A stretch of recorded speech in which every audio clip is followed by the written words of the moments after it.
Thank you very much. Follow the money for our upcoming elections. Please take a few minutes to learn about the council candidates and campaign funding. Which candidate positions matter to your family? Resident funding versus out-of-town funding. Are they supported by residents or big money interests? Does it matter where council funding comes from? And how about campaign integrity and the behavior in their campaigning? How are the candidates doing? Campaigns cost money. This is the reality of modern elections. $15,000 to $25,000 should be adequate for a Sunnyvale election. Yet, 2 to 10 times that amount is being spent on Sunnyvale elections. How much is reasonable for a Sunnyvale election to earn your vote?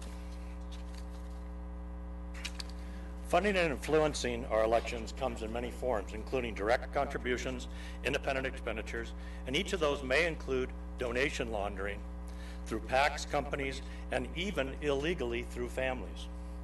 Do you see an imbalance in local versus out-of-town support and cash donations? Who will support your family's goals and quality of life? And which candidates will best support local businesses, public safety, and city staff to provide us a vibrant, safe, and well-run city? Consider what you can do. Donate additional funds to your favorite candidates, help distribute flyers, make phone calls. Your vote counts. Make sure you vote. We see a summary of financial disclosures from the 6 candidates so far. Seat 1, Henry Alexander's got 88% of his donors from Sunnyvale, 93% of his money from Sunnyvale.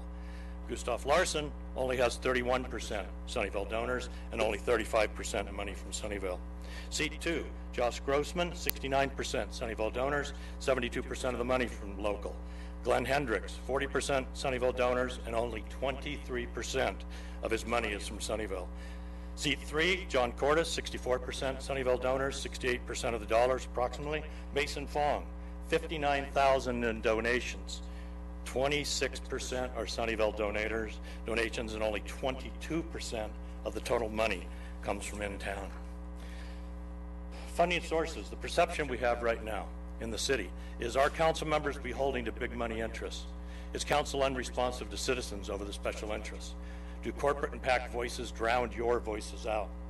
Do campaign contributions and voting records on projects make council members appear to be puppets to the developers and PACs? Here's some hot button issues. Are our elections being bought?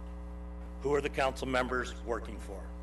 Former council members are lobbying our city. There are 2 of them that I'm aware of. Here we see what happened in 2016 to skew our election.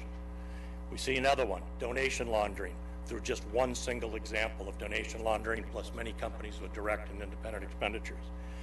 So, is there a solution for Sunnyvale? Is it time for Sunnyvale voters to reject big money candidates? Thank you.